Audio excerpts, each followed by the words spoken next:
So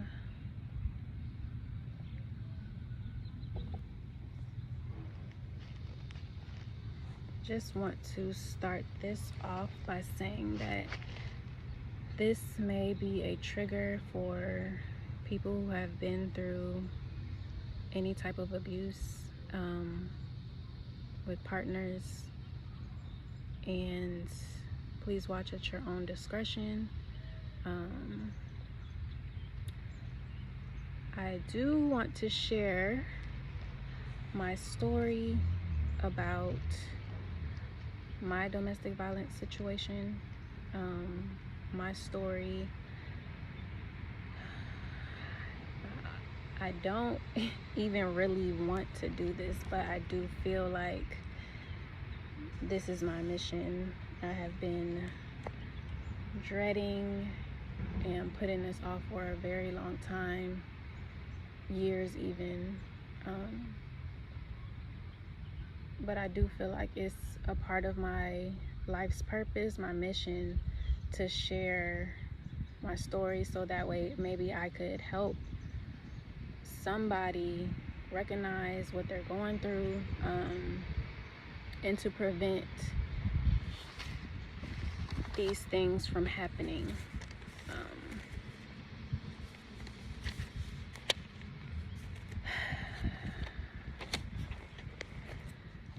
Let me start by saying I have tried to find, I've waited and I've tried to see if anybody had like a similar story to me, or if anybody could understand what I've been through. And not that I need anything, any like validation or anything, it's just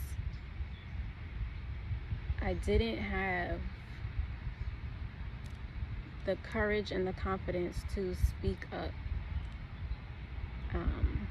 I had to build myself to this level, and I'm still not there yet. I'm very much still dreading doing this video, but I know that if I don't do it, and if I don't speak about what I've been through, then I haven't fulfilled what God has told me to fulfill. And I do not want to be in that position where I don't fulfill my purpose. So here we go. I'm only getting older, have nothing else to lose. So I would say my first domestic violence relationship, which I didn't know was a domestic violence relationship. I was 18, 19 at the time, and it was with a girl who was around the same age as me. And I guess she just had a lot of things she was dealing with. But I met her at a very vulnerable time in my life. I had just graduated high school, and my aunt, my favorite aunt, my mom's sister, she had just passed away. And I feel like I was probably in a vulnerable place. I don't know, but the situation that we had was very toxic. It was very bad. And so I dealt with that for a good 2 to 3 years. I'm not sure exactly how long, probably 2 to 3 years.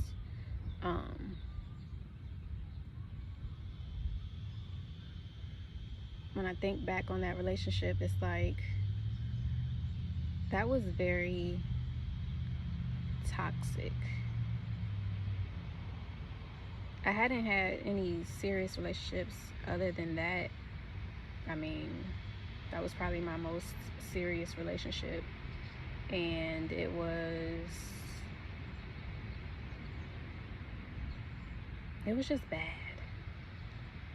We had good moments, like all relationships do, but we were young, and I don't want to give any excuses to anyone, but she was going through a lot, and I don't know if that was her personality prior to meeting me or whatever, but we had a lot of like arguments. She was a cheater, she was a liar, and I don't know, but I liked her. I liked her a lot. She was cool, she was funny, but I think her past, she was adopted. She didn't have any parents, so she was an orphan, I guess you can say. And I thought we went together well, but she was a cheater. And I was naive. I was very, very, very naive when I was younger. I gave people the benefit of the doubt. I didn't question anything. If somebody wanted to be with somebody else, just let them go. But the thing about me is people always come back. They come back to me. And so we did that back and forth thing for a while. And after so many fights, it was just like, I can't do this anymore. And yeah, so I ended that after 3 years. I want to say 3 years. I think I was like 21. And so after that relationship, I didn't have any time to heal. I didn't even recognize that I was, I guess, grieving. At some point in time, I did grieve my aunt, or I cried for the first time, I believe, after probably like a year and a half of my aunt dying. And I loved her. She wasn't very nice to my cousins, which were her kids, but she was very nice to me. I don't know why, but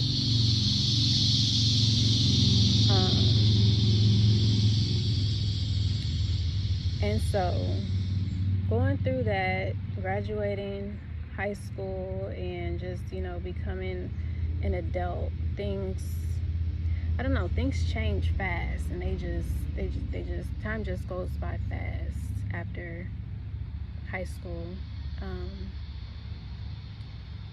And so after that relationship, I met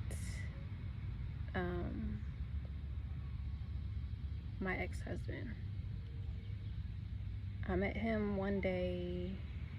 I guess I got bored, and I just went out with a friend from high school. And yeah, after I met him, things moved so fast. I can't even explain it. It was just like, I met him. We were seeing each other every day. We were in a relationship, engaged, pregnant, baby, and then everything I feel like once I got pregnant, everything just switched. And the person that I thought I knew,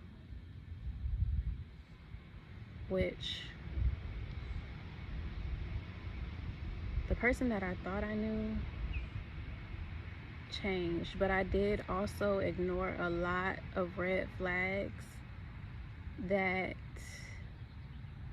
when I look back now, were the brightest red flags that anyone could ever see. And so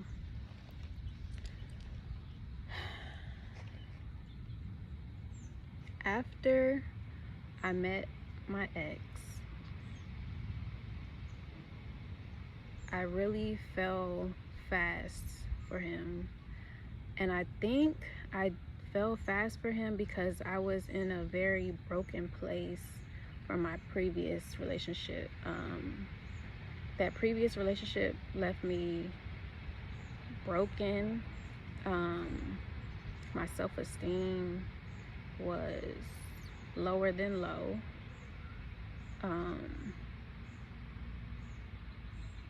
And I believe when I was younger, I was just going through the motions, just living life, just on autopilot. Like my life was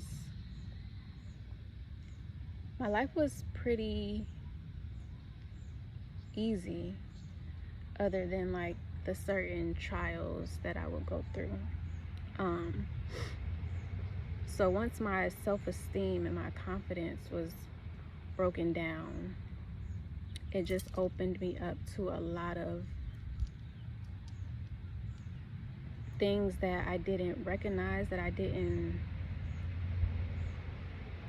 I guess, care about. Maybe I just wanted to be happy. I don't know. I'm still trying to unpack. A lot of things from my past and a lot of my situations that have led me to the things that I've gone through. So I met him, and now that when I think about it, it's like he wasn't a very nice person. Very rude, very I don't know, you would talk down about people if like there's an example of a friend of a friend. We were 20s at the time, so you know, people have children young. That's just a part of life.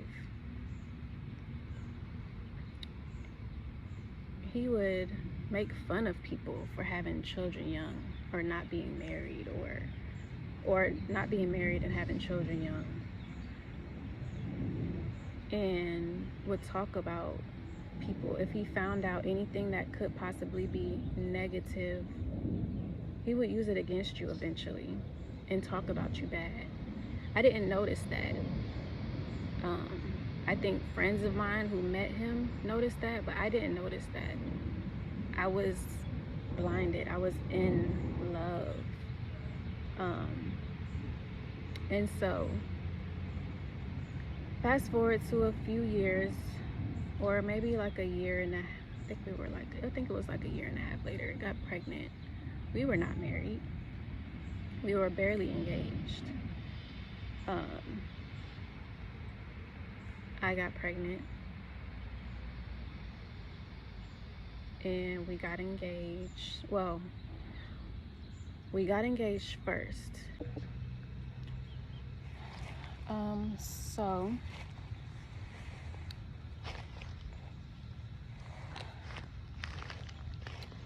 yeah, he was very charming towards me, very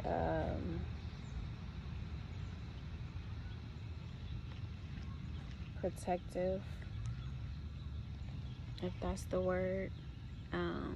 Very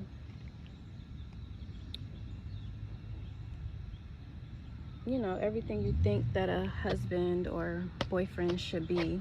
That's what I thought. Wait. Everything you think that a husband and boyfriend should be, that's what I thought that he was. And I look past the negative things, because like I said, I give people the benefit of the doubt. I really, literally give people the benefit of the doubt, and that has been my downfall in relationships for a while. And so I think once you grow and learn from those situations, you don't make those same mistakes again. But it took me a long time to overcome that, and not let people take advantage of me and my kindness, and not take my kindness for weakness. Um, so there was signs that I really shouldn't be with this person. I really shouldn't be with this person. There was a lot of signs. I say my friends at the time, I don't think they really liked that for me. I don't think they liked him for me, but I just didn't care. I didn't care. I didn't care what anybody had to say. I ignored everything about this person except for the good characteristics, and I just continued on as if everything was perfect, and it wasn't. Um, so I got pregnant. I want to say like almost 2 years after we met.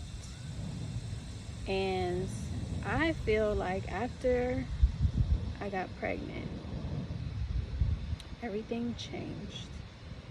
And I heard later, years later, like recently, maybe earlier this year, sometime last year, that there are different events in your life that,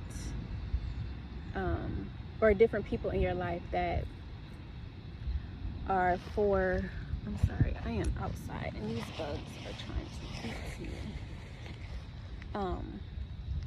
There are different people in your life, and this specific relationship is a relationship that, as soon as something happens, I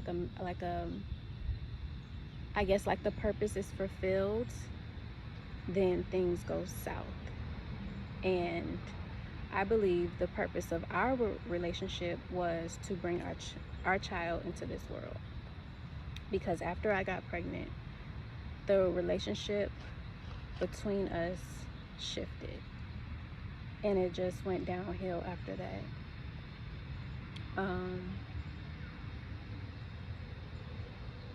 So once I got pregnant, we got engaged not too long before that. And then we got married some months later, sped up the wedding for whatever dumb reason. And so now I'm in this marriage, unsure, arguing. This relationship has now turned into the toxic relationship that I was in prior to, on steroids. We were arguing all the time. My friends were a problem for him. My family essentially turned into a problem as well. And so I kind of was isolated for a long time. I couldn't engage with my friends as I used to, and the relationships changed. I lost my friends for a little while. My family was always there for me, but I was by myself. I had no family where I was at. It was just me, him, and now my child and his friends and family. So you can imagine how lonely that gets, not having any family of your own around to go to. And eventually I had to mend these friendships. I felt like in my heart I wanted to mend these friendships. And there's a lot of details that there's a lot of things that I don't really need to share.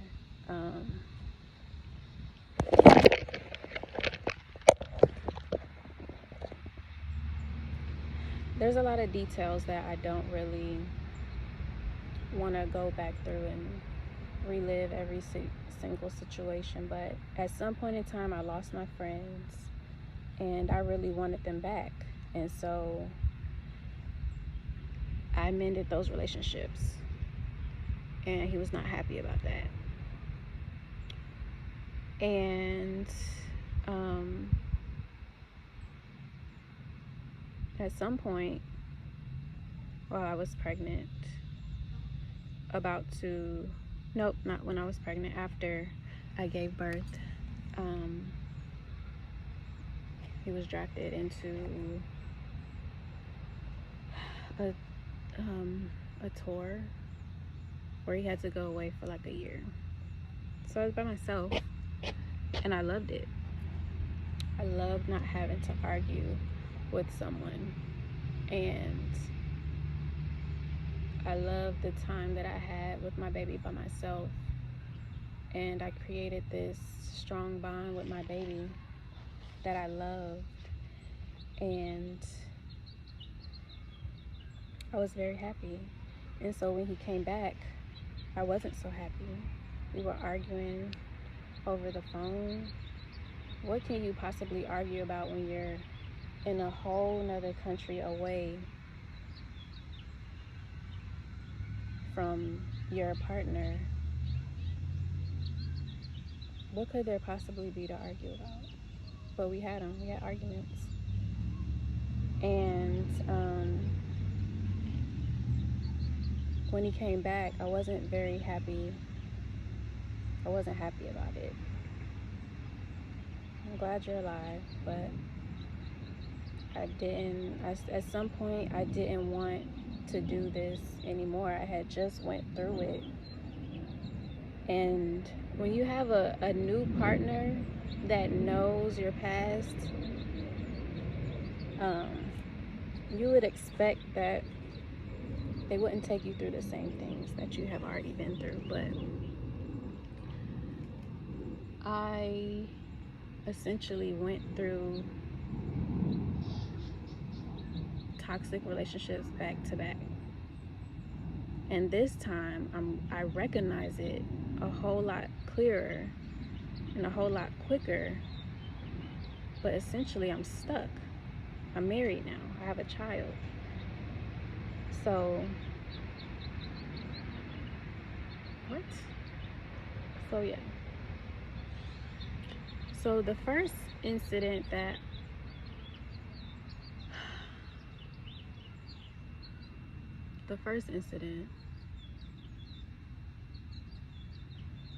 I still can't believe this, but the first incident, I was 2 years postpartum, depressed, still don't have any family around. I do have family, but they're not around, and I've never been very vocal about the things I'm going through. I always deal with my stuff by myself, and so nobody really knew what I was going through. So, and then arguments are just arguments. You're gonna have them, so they say. People say that you're in a relationship with people, you're gonna have arguments. I don't understand that. I don't feel like you have to be with somebody and argue. I just do not get that.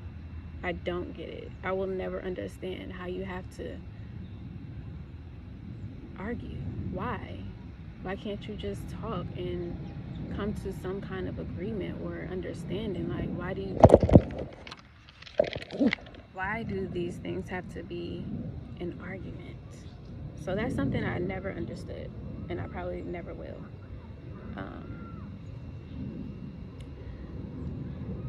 And then I was also very heavy in the church. So I was a teacher in the like a kids teacher in the church. I wasn't like super dedicated to it because church just wasn't really my thing. I did it because I felt like that's something that I had to do. I felt like that was my relationship with God, and I had to go to church in order to have a relationship with God. And if I didn't go to church, or if I didn't read the Bible or whatever, that, you know, was going to hell, or I didn't have a relationship, which now I know is not true. So the first incident that happened, I'm postpartum depression. Didn't know that I was even depressed. And we're arguing. And I'm like, I don't want to do this. I don't want to argue. I don't want to do this. I don't want to be here. I don't want to, nothing. So the first time he pushed me, I was very confused. It's not like you just push me and you're yelling at me and doing all this in my face, and it's just like, I'm on the ground. He pushed me and I'm on the ground. Like, I'm on the floor. And, you know, like, talking to me and yelling at me like I'm another man. So that was the first sign that I recognized that I knew that I should not be in this relationship any longer.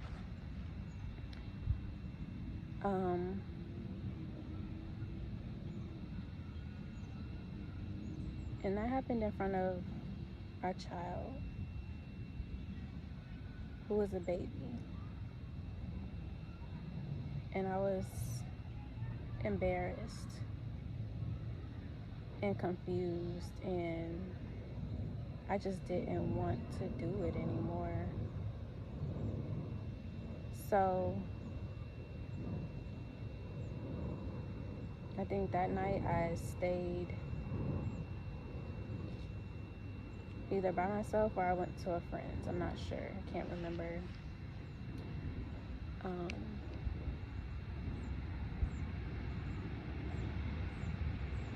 But he wasn't there. He left. I called the cops. They asked me, did I want to press charges? This is my husband at the time. I didn't press charges. I told the officers no. I figured we could work it out, and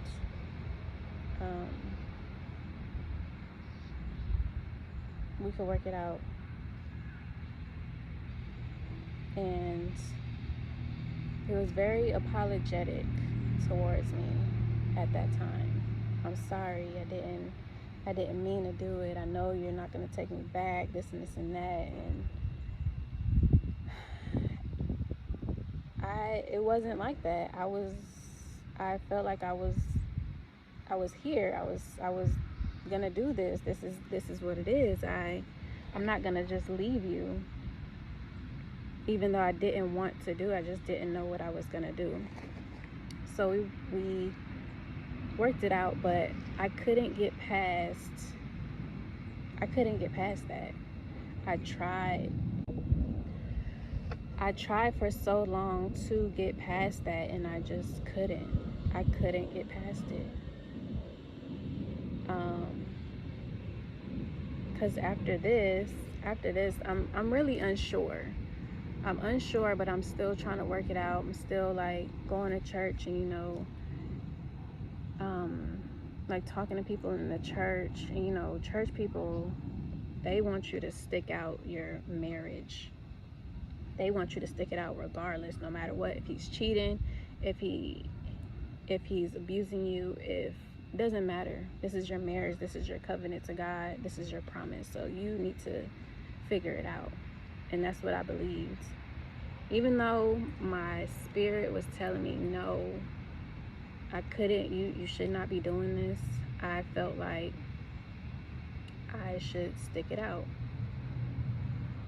because of what I was hearing. and from him. And, he was so sorry, and he would use the Bible as well. Like I shouldn't break up a marriage. I made this promise, and yeah, so I believe that, and so I tried to stick it out. But after this, I think, I think he felt so much guilt that he started stalking me and like making sure that I wasn't gonna leave, and would follow me to wherever I was going. And I think after so much, I had to go. So I stayed with my friend at the time for a little bit, and still trying to figure out if this is what I want to do or not. It just got so extreme to where I couldn't be in this relationship anymore. I couldn't be in this marriage, but I didn't know what I was gonna do.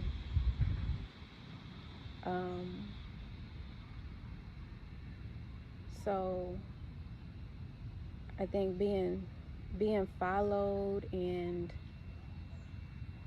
somebody putting their hands on you, and I've seen domestic violence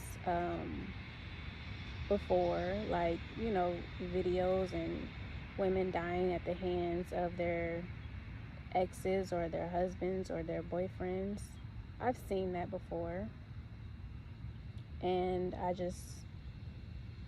didn't think that my situation was as extreme as that, even though it was, and I shouldn't have downplayed my experience, because I'm not dead, or I'm not getting black and blue eyes every other week. But the second somebody puts their hands on you, it should be over. And I should have learned that from my previous relationship, but I tried to stick it out. And so I stuck it out for a couple years, and it just never got better. The promises that were made to me never were fulfilled. Anything that I said in confidence to him prior to all of this turmoil was used against me. I was called out my name multiple times. Bitches and hoes and lesbian hoe, and just all kind of negative things that you wouldn't expect your partner to call you. And so a lot of that helped me remove myself from the situation. It helped me let go. So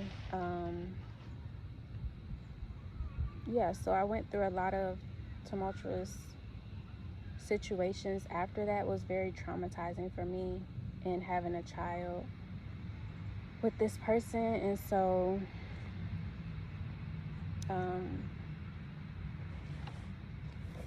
so I guess fast forward to, I think that was the first time that he put his hands on me. Everything else in between that was calling me out my name, talking about my family, talking about my past,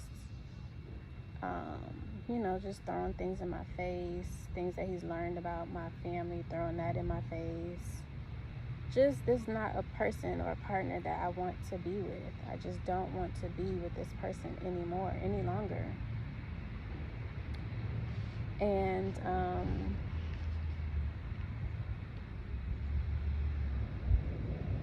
I tried though.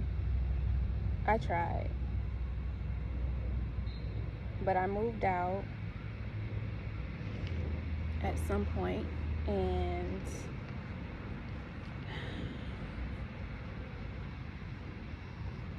I feel like that was good for me.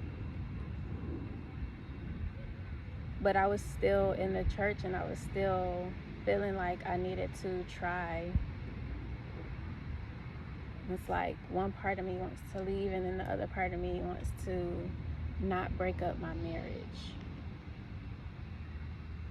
But if I could go back and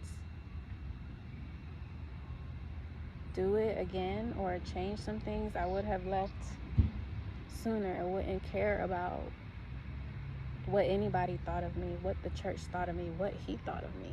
I would have just followed through with what I believed that I didn't want to do anymore, regardless of the title that I held. And so at some point we went through a divorce, and we went through a divorce, and I backed out of it. I backed out of the divorce because he convinced me to stay. Convinced me that things would get better. Convinced me that things would get better, and it would just be better.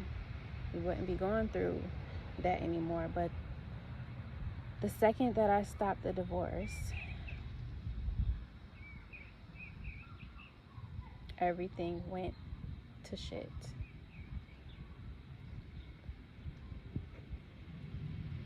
And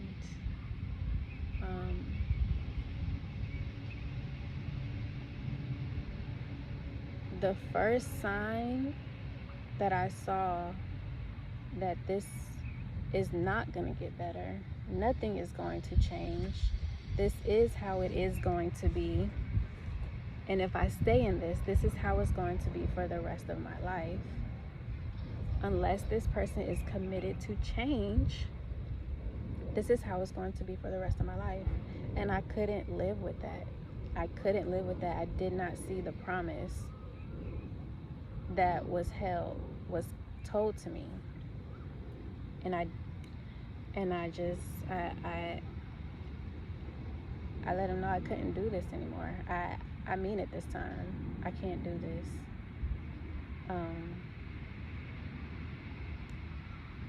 So a couple weeks prior to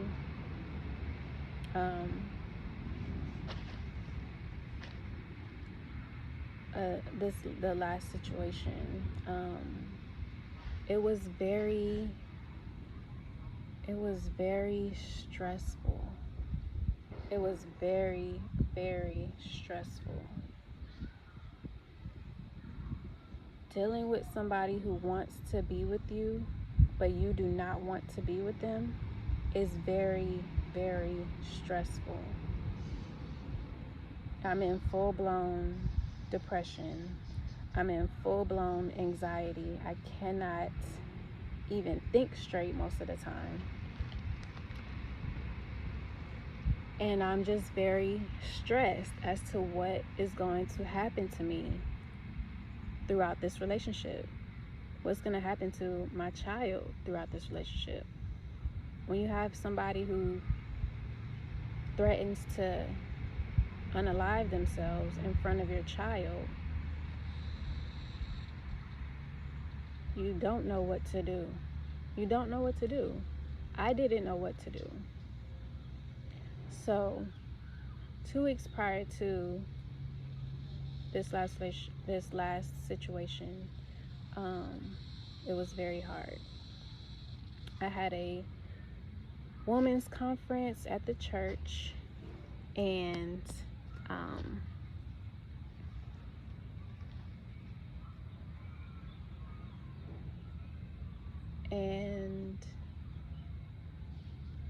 I tried to see if he was going to watch our child during this time.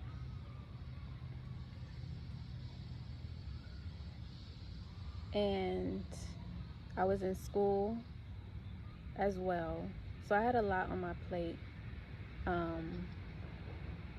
And I didn't know what to, I just literally did not know what to do.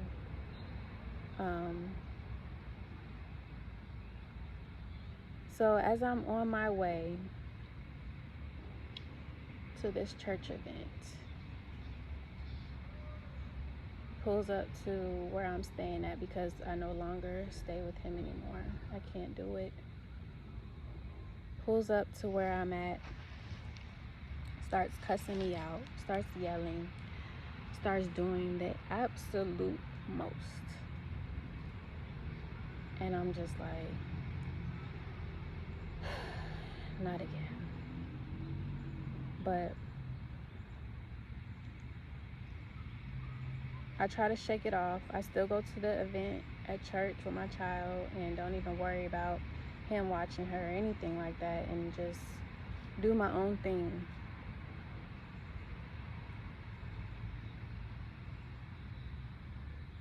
Comes up to the church, makes a scene, a huge scene. Sees a friend of mine that he doesn't like, doesn't care for, starts calling her out her name in front of her child, in front of my child. And I'm asking the people at the church, please keep him away from me.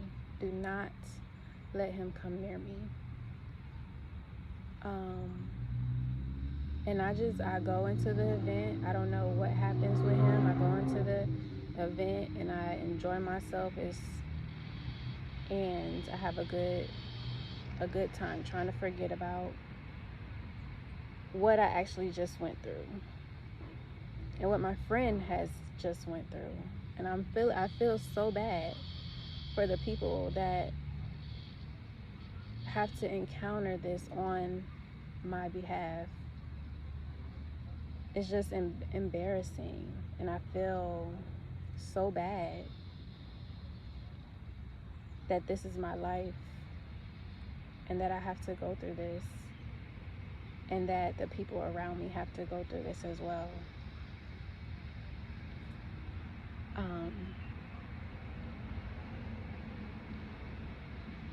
So fast forward to a couple weeks later, and it's almost Easter Sunday, and previous night I go to school. He has our child, and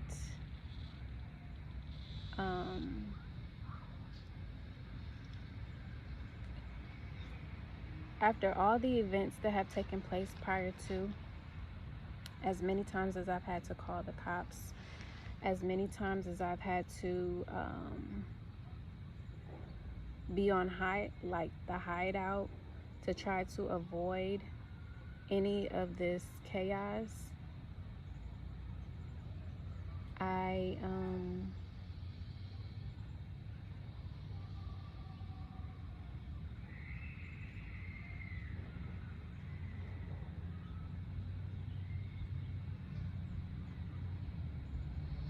so I asked that in order for me to get our child back, that we meet in a public place.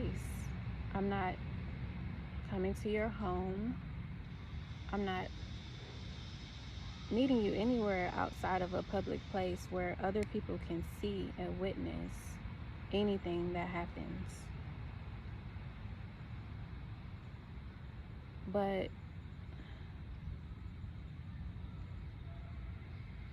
I think we argued for a couple hours, and then finally I just said, fuck it. Forget it. I'll just go over there, pick her up, and go on about my day. I had so many plans. It was my friend at the time. It was her birthday weekend, or we were gonna celebrate her birthday that weekend. And I had plans. I had things I wanted to do, things I was gonna do. And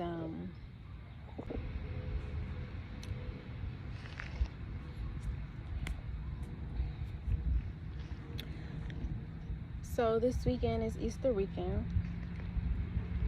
and I already have plans to celebrate my friend's birthday at the time. And yeah, that was my plans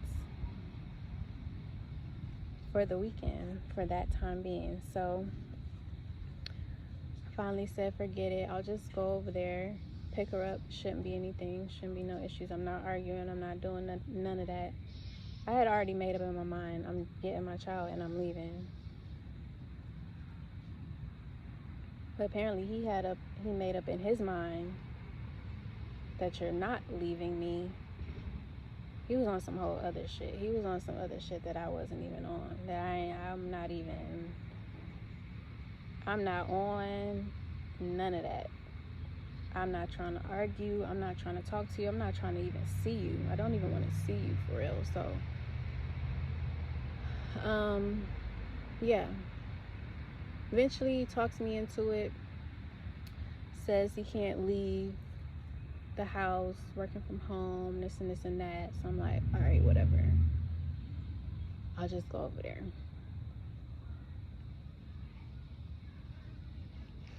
The worst mistake of my life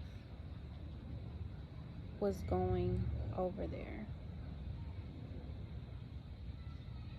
The worst decision I have ever made was going over there, when I knew in my heart and my spirit that I shouldn't have gone over there.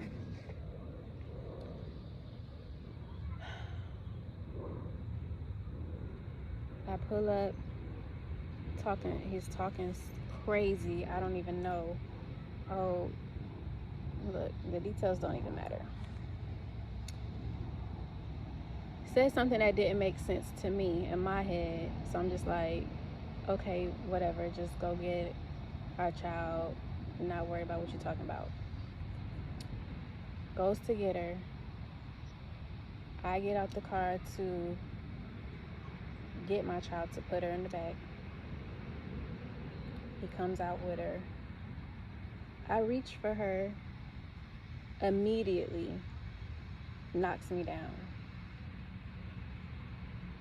I am perplexed as to why is this a fight? Why? I didn't come here for that. I didn't come here to even talk to you. Pushes me down, fall to the ground. Still has our child in his hands. I get up, push me down again. I get up, push me down again. I'm gonna say, I'm not giving you her. I'm gonna call the cops, this and this and that. A scenario that had to be played out in his head prior to me getting there, because none of this makes sense. I am so confused. I'm so lost. And I'm just like, how did I get here? I should have stuck to my word. But at this time, I'm just like, so as I'm getting knocked down, I'm getting back up. He runs into the house, knocks me down again. I get up, just trying to get my child, because I don't want to leave my child with somebody who just attacked me for nothing at that. I don't want my child to stay here in that situation. So as this is happening, I'm confused, but I'm defending myself. I'm fighting for my life at this point, and my child's life, because I don't know what the hell is going on. And I'm going to always defend myself. And this is what I teach my child as well, to always defend yourself when you're being attacked, no matter what. Always have the courage to stand up for yourself. And that's what I did. And so, as I'm being attacked and pushed and shoved and hitting the ground, I have my keys in my hand, because the situation is I had my keys, locked the door to my car as he was trying to like put my child in the car, and I locked the door so he couldn't get in my car, couldn't have access to anything that I have. He has destroyed my things before, and so I didn't want that to happen again. So I locked my car door. It's mine, so what? And so I had my keys in my hand. My keys have pepper spray, so I used the pepper spray on him. And I don't know, think maybe being part of the military, when you have to go through that gas chamber, I don't think the pepper spray did anything. He still was doing the most. So once the pepper spray did, well, I don't know at what point did the pepper spray kick in. I don't know if it ever really kicked in. I know. Is there something on my face? At some point,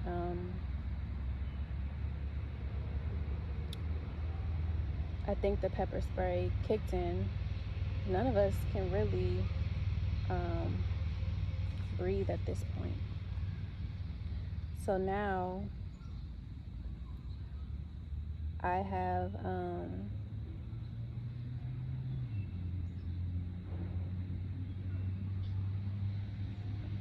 I'm still in shock as to why is this happening,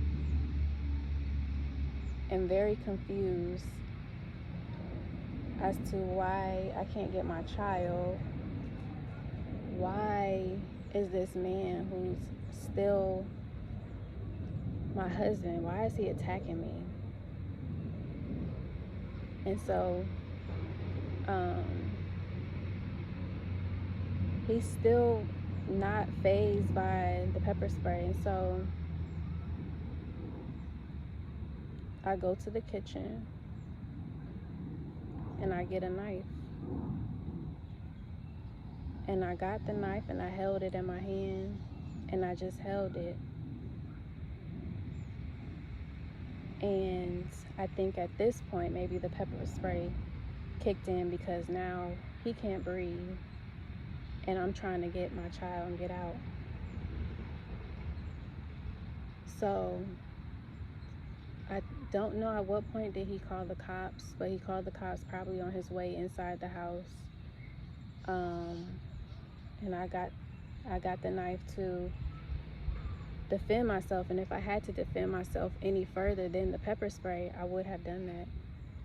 And I wouldn't have regretted the decision that I would have made in that situation, because like I said, I'm always going to defend myself. And so the cops were called, I guess, at some point, but I was able to get out. All the chain of events happened so fast. I do remember that we were locked in there. So once he went inside and I went in behind him, he locked the door and we were locked in there. And he attacked me more, kept hitting me, kept pushing me down. And when the pepper spray kicked in, I was able to unlock the door and leave. And so once I left with my child, I called the cops. because this man has just attacked me, and I don't know why. And the cops come, and they're getting our sides of the story. And I think the most tragic thing that happened that day is the fact that they did not believe what I had to say. They didn't believe anything I had to say. They didn't believe that I had just got attacked. And the fact that I did get attacked, well, why didn't you just leave? Why didn't you just leave the situation? Well, I think that's a dumb question, because how do you just leave when somebody pushes you down, takes your child away, when the whole reason you came is to get your child? Why would I leave without my child and I'm just being attacked? So they get his side of the story, and there's a camera. The camera shows the incident, but it only shows some of the incident. It shows when I go in behind him, and so it makes it seem as though I'm the aggressor. I'm the problem. Why did you come to this man's house and cause all this commotion? And I think the icing on the cake was the knife I had. The knife I had was for defense. And I never once used it, but I would have if I needed to. But I didn't. And so the story that he told was that I cut him. I attacked him and I cut him. And so I don't know if many people know, but all cops need is probable cause. That's the bare minimum to take you and arrest you and take you to jail. So they have the snippet of this video that doesn't show the whole incident. It just shows a part, particularly the part where it seems as though I am the person who attacked. So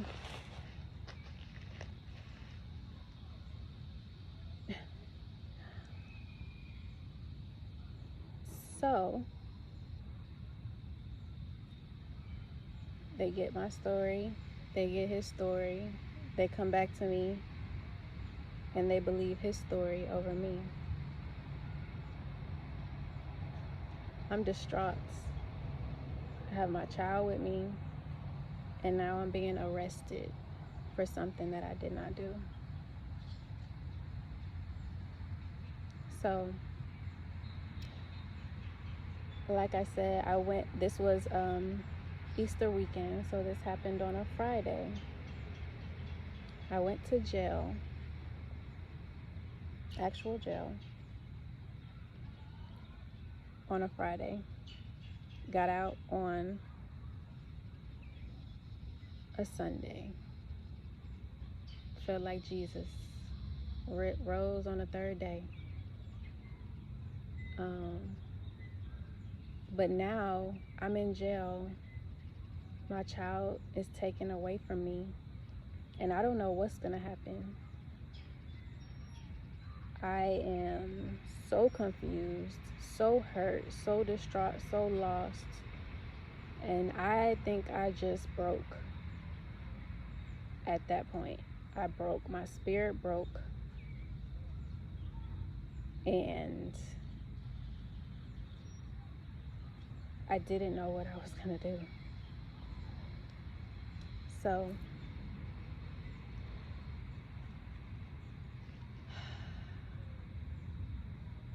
I don't know how everything happened. I don't remember exactly,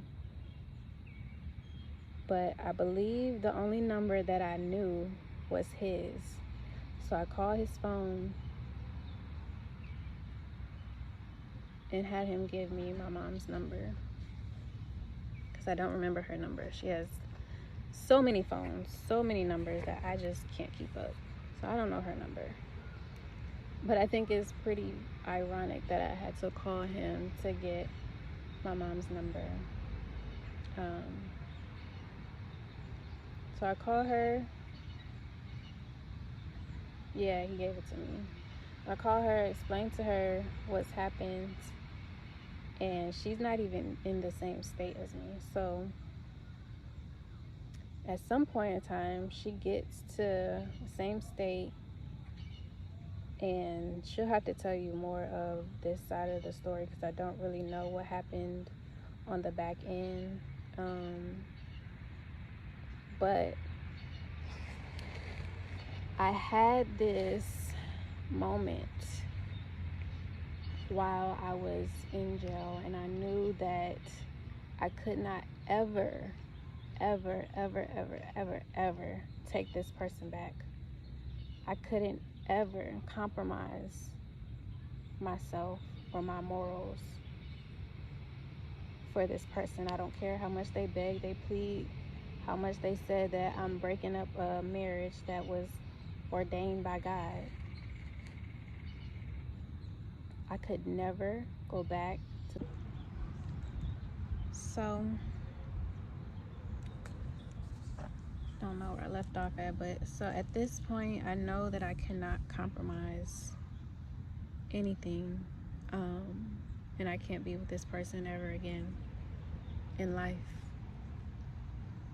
because not only have you lied on me, you're okay with my child being taken away.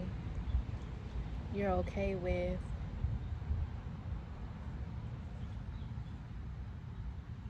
lying for your own gain, putting my life in jeopardy to save yourself, and essentially not caring about your child and how this would affect a child. So I think that this whole incident it was a part of the plan. It was a part of the plan.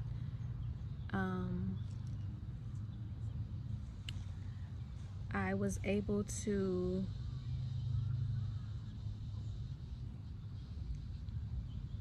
see myself. I believe this is when my spiritual awakening began.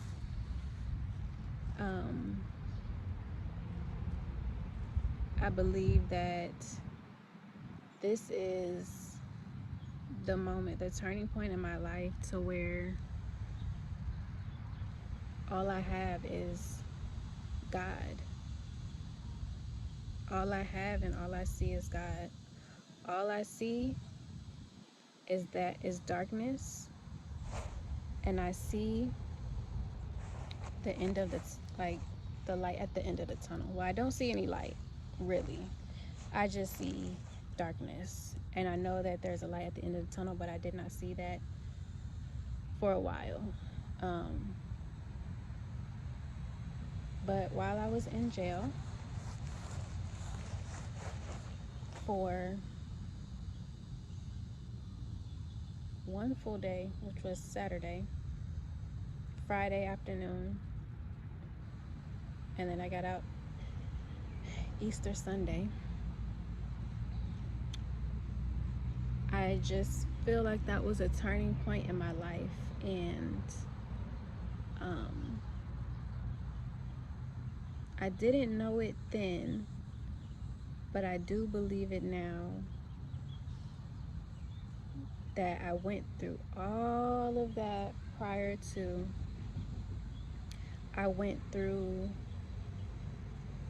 being humiliated, being lied on, being degraded and talked down to and bullied and all that. I went through all of that to help someone else.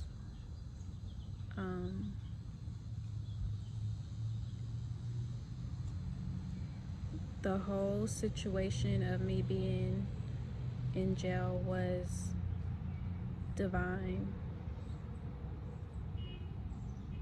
There were guardian angels with me. There were angels within the system that helped me. Although the situation was terrible, it was so bad, and there are still times when I think about it and I try not to think about it and I still cry just because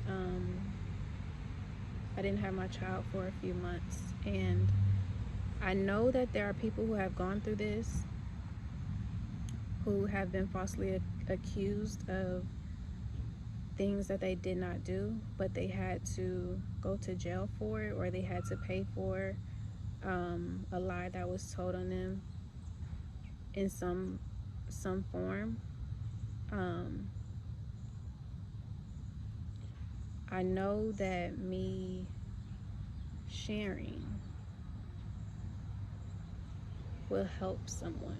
I've kept this in, and I've only told like people maybe who I've ran into, or people really who are really only people who really know are my family and friends at the time. And maybe if I met somebody in this situation of, because I've met people along the way who have gone through domestic violence. But like I said, that whole situation was, I had angels watching over me to get me out, to help my mom find me. But after that, I had hell, even more hell to go through. And that was a long journey to getting my case dismissed. Essentially, I think it was like a year. It was probably a year, because my case was dismissed like almost exactly a year after.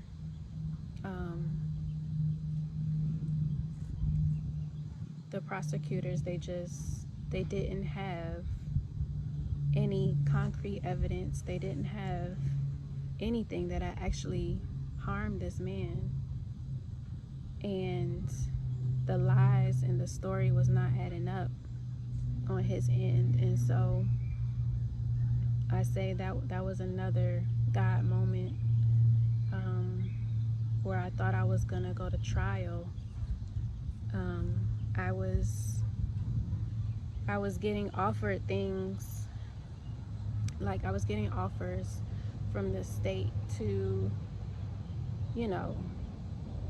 take this deal and you'll get this. I denied every single offer that they gave me because I knew that I did not do what I was accused of. I did not cut, stab, slice this person. I didn't do it. And so I was not taking anything that would have me on probation, have me in jail. I think I was looking at maybe 10 or 20 years, something ridiculous. I don't even remember. It was something very ridiculous, and there's no way in hell that I would go to jail or prison for something that I did not do. I wasn't going for it. And so when my case was dismissed because The lies just didn't, you know, when you have a lie, you kind of gotta, you forget the lies you tell. That's why you should tell the truth, but you have to remember the lies you tell. And so when you start lying and you can't remember the lies you tell, and then your story just doesn't add up, that's what happened. And so my case was dismissed, but I was on probation, I guess that's what you call it. I had bond conditions, I don't know. I was on probation. I was treated like a criminal for a good year and couldn't see my child for, I want to say, at least like 3, 4,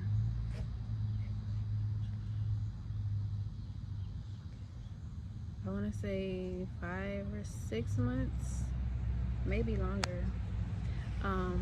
But,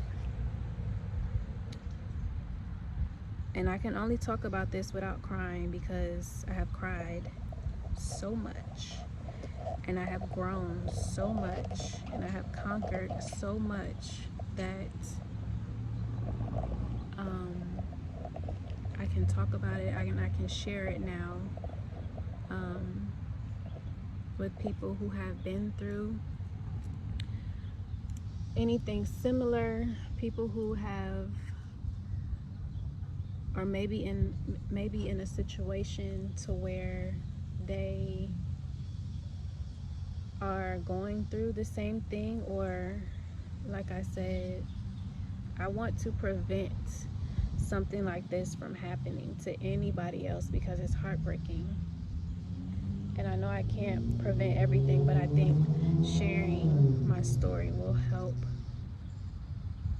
a lot of people to avoid this type of person, this type of relationship, and to see the red flags for what they are and not ignore them. Do not ignore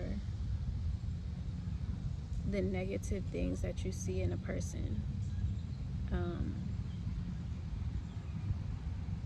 It can be detrimental to you. And I want to also say that being in a domestic violence relationship is not easy to get out. Some people don't make it out. It's very hard to leave a domestic violence situation, no matter what the circumstances are. It's not easy. And so the way that I got to leave was I had to go to jail. I don't want to say I'm more blessed than anybody. I don't want to say that I'm more blessed or I'm blessed, because there are people who did not make it. There are people who have actually lost their lives to this. And I'm grateful that I made it out, and I'm grateful that I am able to tell my story, even though I have been ashamed for what, I don't know, but I've been scared for what, I don't know. I have been bullied. I have been almost convinced that I actually deserved what I got, and I know I didn't. So I say all of that to say, please be mindful of the people that you get into relationship with. Be mindful of their personalities. Be mindful of their friends and their families, how they were raised. Ask questions. I really don't know if you can avoid a situation like this because people aren't who they present themselves to be to you. You might fall in love with somebody who did not present themselves to, I like to say, their representative. You might have fallen in love with someone's representative, which I can't say that that was my case because I seen the signs but just ignored them. And so I can say that I would hope that if you see negative things, I think just because the times that we're in, it should be a little bit easier for you to see the signs and for you not to ignore them. And give it time. If you have to try to talk to somebody for years, I mean, you never quite truly know who someone is until sometimes it's too late. And you don't really think that someone is capable of doing you harm. But I want you to don't put anything past anyone. Don't ignore anything, especially anything negative about someone. Do not ignore it. See things for what they are. Don't try to sugarcoat it or make it seem better than what it actually is. And if you need help trying to leave a toxic situation, create a plan. Keep it private. Create a plan with your closest family or friends, or with yourself, or with your therapist, or whoever that you trust and you know that they can be trusted. Create a plan. Do the steps towards that plan. And leave. And I do want to add that when you leave someone, the risk of you losing your life or something terrible happening to you goes up. It goes up extremely high. And so I want you to be mindful of that, but do not stay, because it's really like either way things can go bad. But you would rather have had a plan and tried to get out than to just stay and not know what to do and stay in such close proximity to someone. That doesn't mean you well. So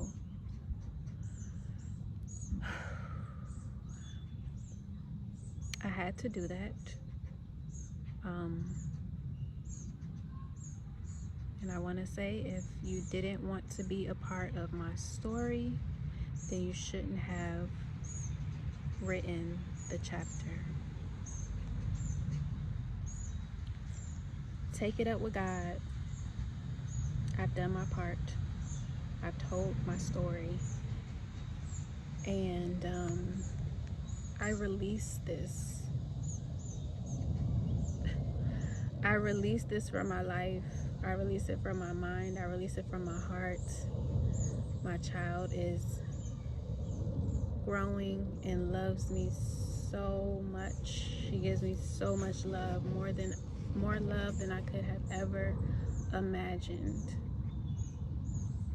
And sometimes she has loved me more than I have loved myself, more than I felt like I've deserved. And she is an angel. She's an angel that was sent to me by God. And so I know her my parents, the people I met along the way of my journey.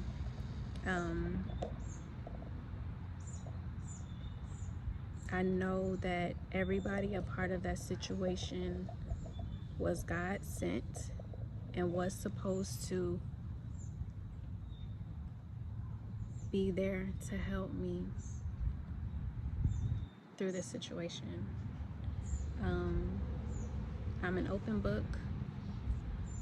I will help anyone who needs help.